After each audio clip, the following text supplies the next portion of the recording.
Ya, pelaksanaan Pesta Demokrasi Pilkada 2020 di tengah pandemi COVID-19 yang masih menghantui Indonesia dinilai beberapa pihak memiliki risiko yang besar. Meski demikian, pemerintah melalui Perpu nomor 2 tahun 2020 mengisyaratkan pilkada tetap digelar pada 9 Desember mendatang. Kemungkinan mobilisasi massa saat pilkada tentunya akan kontraproduktif dengan upaya mencegah penyebaran COVID-19 di Indonesia.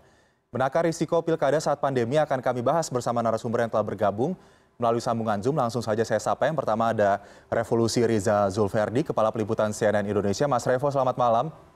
Selamat malam, Aldi. Ya, dan juga ada Helmi Faisal Zaini, Sekjen PBNU. Pak Faisal, selamat malam. Selamat malam, Mas Aldi. Kabar sehat? Ya, sehat. Saya ke Pak Faisal terlebih dahulu. Pak Faisal, PBNU melihat situasi yang terjadi saat ini sebagai ormas, salah satu ormas keagamaan terbesar di Indonesia dengan pandemi COVID-19 yang masih berlangsung dan juga pemilihan kepala daerah yang akan berlangsung nanti 9 Desember. Urgensinya bagi PBNU untuk tetap dilanjutkan bagaimana? Pertama bahwa kalau kita melihat progres perkembangan dari penambahan jumlah COVID hari-hari ini, ternyata angkanya sudah sangat mengkhawatirkan sekali, yaitu 240.000 lebih. Bahkan kemarin kita mencapai rekor tertinggi, di mana penambahan jumlah terdampak COVID dalam satu hari itu adalah 4.168. Maka dalam konteks itu, PBNU menyampaikan bahwa kita menghormati dan meletakkan pemilu kada sebagai bagian dari proses demokratisasi di mana rakyat dan kita semuanya warga negara memiliki hak untuk dipilih dan memilih sebagai bagian dari perhelatan akbar kita, pesta demokrasi kita untuk memilih pemimpin-pemimpin yang tentu menjadi amanah bagi masyarakat untuk meneruskan estafeta keberlanjutan dari pemerintahan. Tapi di sisi lain, PBNU memandang bahwa dalam Konstitusi Syariah itu disebutkan bahwa salah satu faktor terpenting adalah memelihara keselamatan jiwa, apa yang disebut sebagai hifdzun nafas. Meskipun tentu menjaga stabilitas ekonomi ataupun hifdzul mal itu juga dianjurkan. Tetapi kita melihat satu proyeksi ke depan, kalau pemilu kada 2020 ini diselenggarakan dengan protokol yang sangat kendor sekali, kita melihat satu simulasi dari Mas Kodari, misalnya, bahwa akan terjadi bom atom 2020 ini yang sangat mengerikan, karena setidaknya pada pemilu kada 2020 ini akan ada sekitar 1.468 calon yang akan ikut dalam perhelatan. Dan kalau setiap calon itu menggunakan 10 kali kesempatan saja untuk berkampanye, maka sudah akan terbentuk 1.042.280 titik ya, selama 71 hari ini. Nah, itu artinya kalau kita melihat positif rate kita, katakanlah 10% saja, artinya kalau dari 100 orang itu kira-kira 10 orang terdampak. Maka bisa kita kalikan 10 orang ini dikalikan dengan 1.042.000 ini, maka pemilu kada 2020 ini akan melahirkan ataupun akan mengakibatkan 10.422.000 pasien terdampak COVID-19 ini. Kalau kita lihat presentasi kematian katakanlah 5% saja, itu bisa kita bayangkan kalau 1 juta terdampak COVID 5%-nya itu meninggal, 50.000, berarti kalau ada 10 juta, kita bisa bayangkan ada 0,5 juta masyarakat kita yang tentu akan menjadi korban. Dan ini pun setiap orang dalam posisi kampanye ini yang terdampak COVID itu merupakan menjadi super spreader, yang artinya dia bisa menyebarkan kepada 2-3 orang atau lebih di rumahnya ataupun di lingkungannya. Ya, Pak Maka Faisal, dalam pada itu kita melihat ini ada satu kegawat daruratan. Kita menyampaikan himbauan kepada KPU, kepada DPR, dan tentunya kepada kepala negara kita, Pak Presiden, untuk bersama-sama untuk duduk kembali. Apakah dimungkinkan kita menyelenggarakan satu protokol kesehatan yang sangat ketat sehingga tidak menimbulkan korban jiwa di masa pandemi COVID-19 ini. Oke, Gitu, Mas Aldi. jadi bisa menjadi bom atom penambahan kasus di Indonesia ya, karena dari data Bawaslu sendiri ada 243 bakal paslon yang diduga tidak mematuhi protokol kesehatan, dan 37 bakal calon kepala daerah yang dinyatakan positif COVID-19 bahkan. Tapi jika kemudian nantinya pilkada serentak 9 Desember ini masih akan tetap dilangsungkan, apa sikap tegas yang akan dilakukan PBNU?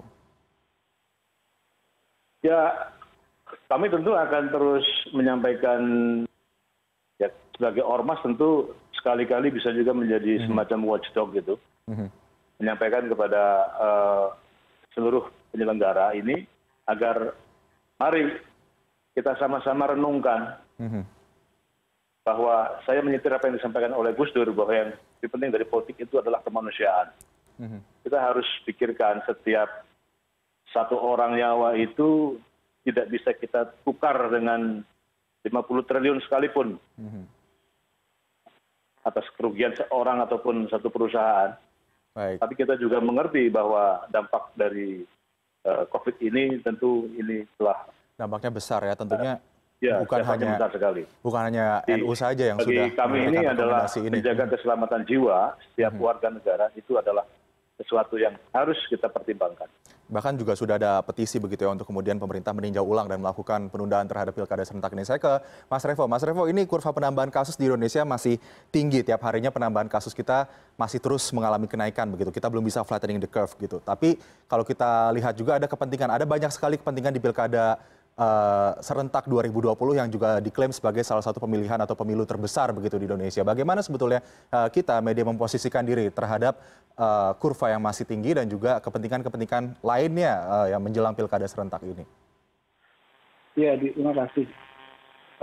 Rasanya tidak ada satu alasan pun untuk tidak menerima yang tadi dipaparkan oleh PBNU gitu tentang pilkada serentak ini.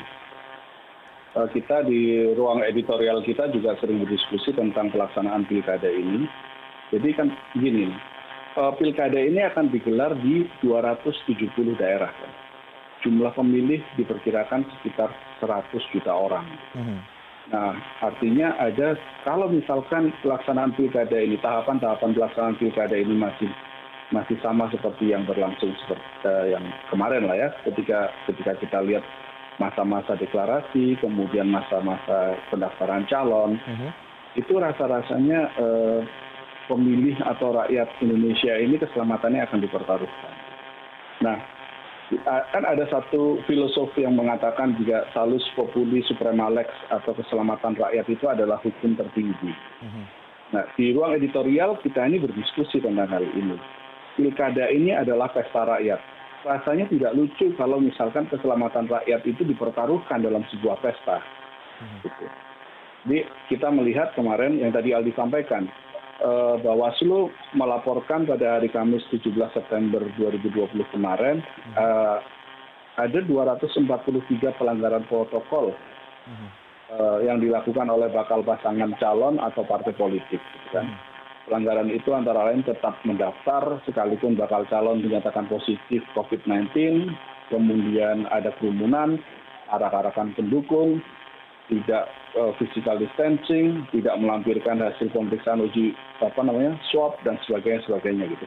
Nah ini kan kita belum beranjak ke tahapan selanjutnya yang tadi dikatakan oleh Pak Emil Faisal bahwa akan ada tatap muka, kampanye tatap muka, bahkan ada kemungkinan ada konser musik. Gitu. Nah di tengah pandemi seperti ini, apakah itu tidak akan membahayakan keselamatan rakyat Indonesia jika tahapan-tahapannya masih dilakukan seperti sekarang? Kalau misalkan pilkada itu tetap dilaksanakan pada Desember 2020, pertanyaannya kemudian apakah fasilitas kesehatan di daerah cukup siap di 270 daerah itu? Apakah mereka memiliki ruang rawat yang cukup memadai? Kemudian bagaimana jumlah tenaga medis untuk menangani kasus tersebut?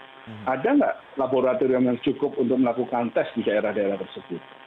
Nah ini yang mengkhawatirkan. Apalagi kan sekarang di antara calon-calon kepala daerah itu sudah sekitar 60 ya yang sudah dinyatakan positif. Jadi ini memang kondisinya mengkhawatirkan. Rasanya tidak elok kalau misalkan pesta rakyat ini tetap digelar, sementara keselamatan rakyatnya sendiri dipertaruhkan. Gitu. Jadi memang pilihannya sebaiknya memang ditunda atau dikaji lebih detail. Apakah penundaannya keseluruhan, total, atau parsial. Nah ini kan yang perlu kajian sebenarnya. Ya, Mas Revo, Tapi tentunya ini pilkada tetap dilaksanakan ataupun ditunda begitu, tentunya akan membawa berbagai konsekuensi terhadap penyelenggara maupun bakal pasangan calon yang akan mengikuti pilkada serentak 2020 ini. Apa konsekuensi yang nantinya terjadi jika kemudian pilkada tetap dilaksanakan dan juga pilkada ditunda? kalau dilaksanakan sebenarnya ya tadi sudah disampaikan bahwa ada keselamatan 100 juta orang yang dipertaruhkan gitu. Itu pemilih gitu ya. Belum kalau misalkan tadi disampaikan oleh Pak Helmi Faisal bahwa kalau kampanye dilakukan secara tatap muka, ada arak-arakan, ada konser musik gitu, potensi penularannya semakin besar. Dan orang yang tertular ini kan akan membawa virusnya ke rumah gitu. Artinya potensi penularannya semakin lebih besar lagi.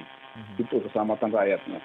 Memang kalau ditunda akan ada beberapa konsekuensi, masalah kekosongan kekuasaan dan sebagainya. Tapi rasa-rasanya ini sebenarnya sudah dihitung kok. Karena kan yang kita ingat sebenarnya wacana penundaan pilkada dulu ketika sebelum diputuskan Desember ya 2020. Pilkada ini kan sudah ditunda ini kali kedua gitu kalau nggak salah ya. Yang pertama kan Juni-Juli, kemudian sekarang yang Desember. Tapi dalam ketika pembahasan yang pada waktu lalu yang diusulkan itu Maret 2021 atau September 2021. Seingat saya seperti itu. Jadi KPU itu sempat mengusulkan penundaannya itu di Maret sampai Maret 2021 atau September 2021. Artinya jika ketika pada masa beberapa bulan yang lalu penundaan pilkada ini dibahas, penundaan untuk yang 9 Desember ini ya, itu sebenarnya sudah dihitung. Sudah dihitung resiko-resikonya jika penundaan pilkada itu ditunda sampai September 2021. Awalnya kan pilkada September 2020 ya. Nah, usulannya sempat muncul usulan di September 2021. Artinya sudah dihitung, sebenarnya sudah ada hitung-hitungannya itu. Tapi kemudian diputuskan di Desember 2020 gitu kan. Ditunda 3 bulan gitu. Nah, cuman hitung-hitungannya meleset gitu kan. Dipikir waktu itu mungkin memperkirakan bahwa COVID ini akan melandai di Agustus September dan kemudian di Desember sudah relatif aman. Tapi nyatanya sekarang yang kita lihat justru sekarang ini kan lagi naik-naiknya lagi dan tidak tahu puncaknya sampai kapan. Nah itu yang masalahnya kan. Sampai sekarang masih belum terlihat kita bisa kemudian melandaikan kurva penyebaran COVID-19. Namun di tengah pandemi COVID-19 ini juga ada beberapa negara yang masih menyelenggarakan pemilu di negaranya. Begitu sebut saja Korea Selatan, Mongolia, Amerika Serikat bahkan. Nanti kita akan bahas sebetulnya tatanan kepemiluan kita, sistem kepemiluan yang ada di Indonesia ini sudah siap atau belum jika pilkada ini tetap dilaksanakan dan tidak ditunda. Usai jeda, tetap bersama kami di CNN Indonesia Prime News. Anda kembali di CNN Indonesia Prime News dan kita masih membahas soal menakar risiko pilkada serentak 2020 dan masih bersama saya, Mas Revo dan juga Pak Faisal. Saya ke Pak Faisal, selanjutnya Pak Faisal, kalau melihat bagaimana saat ini pemilu di negara-negara lain, begitu dengan teknologi kepemiluan yang mereka miliki, apakah PBNU melihat jika nantinya pemilu atau pilkada serentak 2020 ini tetap dilaksanakan di Indonesia dengan Perpu nomor 2 tahun 2020 ini tetap bisa kemudian pilkada ini berjalan dengan protokol kesehatan dan juga dipatuhi oleh seluruh masyarakat peserta pemilu? Ya, saya kira sekarang kita harus ambil hikmah bahwa toh kita kan sekarang sedang menghadapi era revolusi 4.0, di mana era disrupsi itu kan mendekatkan sesuatu yang jauh, kemudian mempercepat proses yang panjang, bahkan transaksi keuangan saja. Orang itu mau beli barang 10 juta atau 20 juta, 1 juta, berapapun sudah menggunakan online. Platform-platform digital sekarang sangat dimungkinkan untuk proses ataupun keberlangsungan dari satu perhelatan akbar ini. Maka menurut saya di tengah situasi pandemi COVID yang masih belum jelas, kita nggak pernah tahu ini sampai kapan, tetapi yang paling penting dari kita adalah bersama-sama untuk menjaga keselamatan setiap nyawa, setiap jiwa dari warga negara kita, maka perlu dipertimbangkan bahwa proses pemilihan pada pemilu kada di 2021, sekiranya mungkin nanti ini memang pandemik ini belum bisa kita prediksikan, maka menurut saya penggunaan IT, penggunaan platform-platform digital itu harus sudah bisa dimulai untuk dijalankan sebagai salah satu alternatif untuk meminimalisir jumlah korban. Toh kita sekarang orang pesan bakso itu sudah menggunakan gadget, bahkan sebagian besar umat muslim sekarang baca Quran di perjalanan dimanapun sudah bisa menggunakan apps ya. Dan saya kira sangat dimungkinkan, toh warga masyarakat kita juga sekarang sudah user friendly ya, di mana mereka itu sudah sangat bersahabat dengan gadget. Kalau melihat aturan protokol kesehatan kemudian yang ditetapkan untuk para bakal pasangan calon kepala daerah sendiri, apakah masyarakat melihat psikologi massa sendiri ini cenderung bisa mematuhi protokol kesehatan tersebut atau malah dikhawatirkan ini akan menimbulkan gejolak-gejolak lainnya begitu yang kemudian menyebabkan tadi yang Anda katakan bom atom penyebaran penambahan jumlah kasus COVID-19? Ya, kalau seperti yang disinyalir oleh Mas Revo tadi di awal ya, ketika proses pendaftaran, deklarasi, bakal calon dan seterusnya, toh hampir beberapa kandidat yang kita nyatakan sebetulnya bisa menjadi contoh di masyarakat, itu justru melanggar dari protokol itu sendiri. Bahkan di beberapa titik itu menyebabkan satu klaster tersendiri, karena mereka menggunakan pengerahan massa, di panggung hiburan, sehingga menjadi satu klaster tersendiri bagi penyebaran COVID-19. Kalau kita melihat dengan pola seperti itu, kita bayangkan dalam 71 hari masa kampanye, ya, ada 1.400 lebih dari calon yang akan berkompetisi, ya. Maka saya pesimis ya, bahwa kita semuanya bisa menjalankan protokol ini secara ketat. Baik, Mas Revo.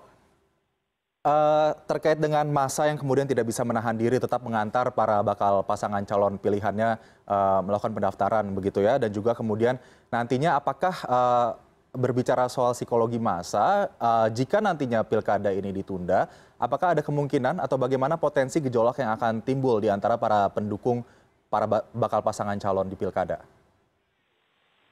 Rasa-rasanya kalau misalkan akan ditunda, masyarakat akan mengerti kok. Karena sebenarnya kalau misalkan kita bikin survei kecil-kecilan aja, seberapa khawatir orang dengan COVID ini. Rasanya yang khawatir itu jumlahnya besar sekali, lebih dari 70% lah. Gitu. Memang ini butuh survei ya, tapi kalau misalkan kita tanya aja deh di sekitar kita gitu, di orang-orang sekitar kita, 10-20 orang di sekitar kita, khawatir nggak penyebaran COVID? Pasti khawatir kan sebenarnya. Ini kan bisa kita lihat kalau misalkan kita ada di lingkungan rumah kita, di RT kita misalnya, semuanya pada khawatir. Bahkan kemudian ada stigma gitu kan ke penderita COVID. Ada yang waktu itu sempat nggak boleh masuk kampung dan sebagainya gitu. Tapi lucunya begini juga yang menjadi masalah itu, Aldi. Orang khawatir dengan COVID, tapi nggak disiplin dengan protokol kesehatan.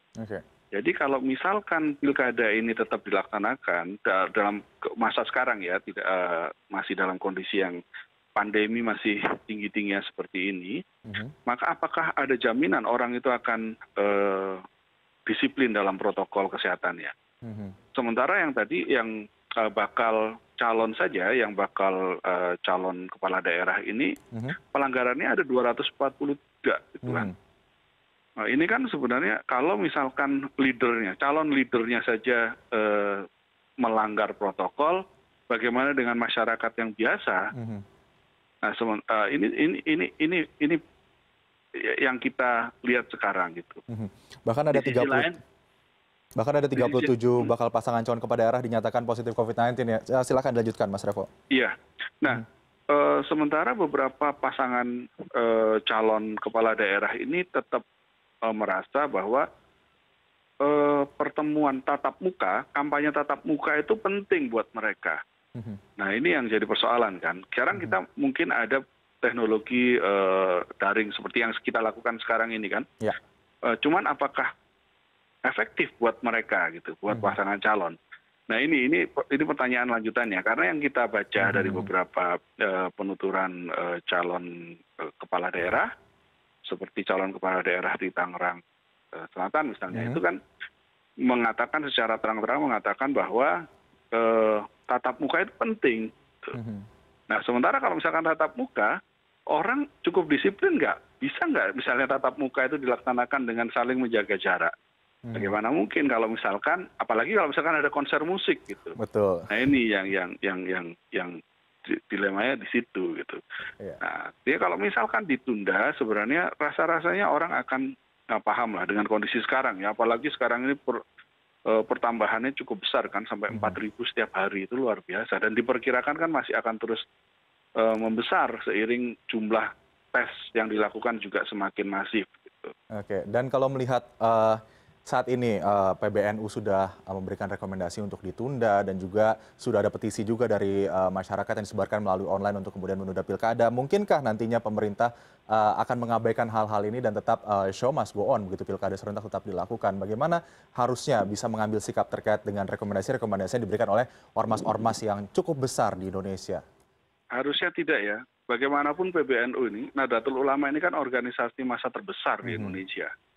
Kalau Nahdlatul Ulama sudah mengatakan seperti itu, berarti pertimbangannya cukup serius. Gitu. Nah ini kan, saya rasa sebentar lagi juga akan ada beberapa organisasi massa yang akan mengatakan hal yang sama seperti PBNU. Karena memang urgensinya sama gitu. Dilihat dari kajian agama maupun kajian filosofi gitu, filosofi non agama gitu ya. Semua sama-sama mengatakan bahwa keselamatan rakyat adalah hukum tertinggi. Keselamatan rakyat itu harus yang dijaga. Seperti itu. Baik, saya ke Pak Faisal saja. Pak Faisal, dilihat dari tadi ya, mungkin kemudorotan lah jika kemudian Pilkada serentak 2020 ini tetap dilakukan. Apakah itu yang kemudian dilihat oleh PBNU dan kemudian akan disebarkan kepada seluruh masyarakat Indonesia? Ya, para ulama kita kan memiliki satu pandangan keagamaan. Dalam satu kaidah fikih disebutkan darul mafasid muqaddamun ala jalil masoleh. Yaitu menolak kebinasaan itu harus diutamakan dibanding mengambil maslahah. Jadi kalau kita sekiranya melihat di depan mata kita bahwa terhadap satu keputusan yang akan kita ambil itu sudah jelas madorotnya, sudah jelas kebinasaannya, maka sesuatu yang sebetulnya kita akan ambil baiknya, lebih baik ditunda. Baik. Jadi sudah ada dalam konteks ini saya kira para ulama kita telah menyampaikan satu pandangan keagamaan, hendaknya dalam situasi yang sulit ini menolak kebinasaan atau menghindar dari kebinasaan itu harus lebih diutamakan. Mungkin terakhir Pak Faisal, apa yang kemudian harus dilakukan masyarakat Indonesia untuk kemudian bisa menyelenggarakan mengikuti pilkada serentak dengan lebih baik jika pandemi ini masih berlangsung di Indonesia? Ya, kita harus bersama-sama menjalankan satu protokol kesehatan secara ketat. Bahwa pemerintah daerah, misalnya di Jakarta saja sudah mengambil satu keputusan, yaitu PSBB, pembatasan sosial dengan skala besar, atau di tempat lain juga ada PSBM, skala mikro dan seterusnya. Nah, kita harus bersama-sama bahwa sesungguhnya kita menggunakan masker, cuci tangan, jaga jarak, itu bukan semata-mata menjaga orang lain, tapi sebetulnya juga akan menjaga diri sendiri. Baik, jadi lagi-lagi protokol kesehatan. Lagi-lagi adalah bagaimana kita menerapkan protokol kesehatan secara sangat ketat sekali. Mas Revo, protokol kesehatan selalu yang disoroti ya, begitu meskipun sudah ada perpu yang mengatur pilkada harus dijalankan sesuai dengan protokol kesehatan. Tapi dari kacamata media sendiri melihat saat ini berbagai kepentingan yang ada dalam pilkada serentak 2020, apa sebetulnya urgensi pilkada ini untuk kemudian tetap dilakukan di periode saat ini?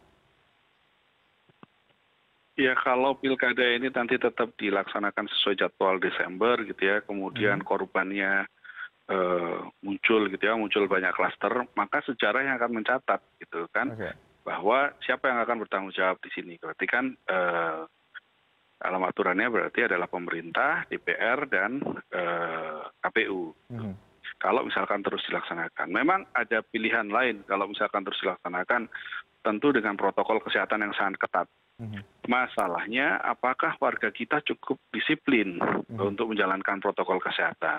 Sementara kita lihat sekarang penggunaan masker aja jarang gitu ya. Masih ada lah yang melanggar. Diturunkan di dagu dan sebagainya gitu. Yang kedua, penegakan hukumnya, law enforcement-nya juga tidak begitu cukup ketat gitu untuk melanggar orang-orang yang tidak mematuhi protokol kesehatan ini. Mematuhi protokol kesehatan ini kan penting buat diri kita, juga penting buat orang di sekitar kita. Artinya kalau misalkan kita ini melanggar protokol kesehatan, kita ini akan membahayakan orang-orang di sekitar kita. Nah itu. Di situ problemnya di kita itu adalah disiplin yang masih sangat rendah aja. Kalau tadi dibandingkan dengan Korea Selatan kita lihat orangnya sudah jauh lebih disiplin ya dibanding orang Indonesia gitu. Itu di situ masalahnya. Oke, jadi waktunya kita untuk kemudian bertanya mungkin ya kepada diri sendiri, mana yang lebih penting sebetulnya, pemimpin baru sesegera mungkin atau kita melandaikan kurva penyebaran COVID-19 yang sampai saat ini masih terus menanjak tinggi di Indonesia. Baik, Mas Revolusi Riza Zulverdi, Kepala Peliputan CNN Indonesia, terima kasih sudah bergabung bersama kami malam ini, dan juga Pak Helmi Faisal Zaini, Sekjen PBNU, terima kasih sudah bergabung bersama CNN Indonesia. Selamat malam.